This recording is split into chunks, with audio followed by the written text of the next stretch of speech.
কোটা সংস্কারের দাবিতে শুরু হওয়া আন্দোলনের জেরে অশান্ত ভারতের পড়শি দেশ। পড়ুয়াদের আন্দোলন রুখতে প্রথম থেকেই কড়া পদক্ষেপের কথা বলেছিল শেখ হাসিনার সরকার।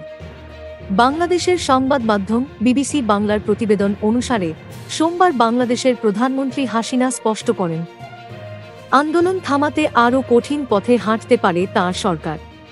পাশাপাশি এও জানান, যত দ্রুত সম্ভব পরিস্থিতি স্বাভাবিক করাই এখন লক্ষ্য তাঁর। টানা আন্দোলনের জেরে রাজধানী ঢাকাসহ দেশের একটা বড় অংশ বন্ধ। ঢাকার মধ্যে ট্রেন চলাচল করছে না, যোগাযোগ ব্যবস্থা বিচ্ছিন্ন, মোবাইল ইন্টারনেট পরিষেবা বন্ধ। স্কুল কলেজে আসতে বারণ করে দেওয়া হয়েছে পড়ুয়াদের। রাস্তায় রাস্তায় সেনা টহল দিচ্ছে। জারি করা হয়েছে কারফিউ। এর ফলে দেশের ব্যবসা বাণিজ্যে বড় প্রভাব পড়েছে।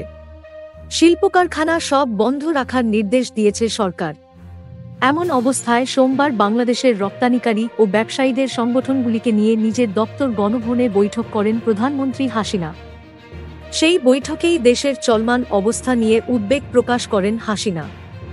একই সঙ্গে পরিস্থিতি নিয়ন্ত্রণে আনার কথাও বলেন। Thank you so much for watching our videos. Please do like, share and subscribe our channel.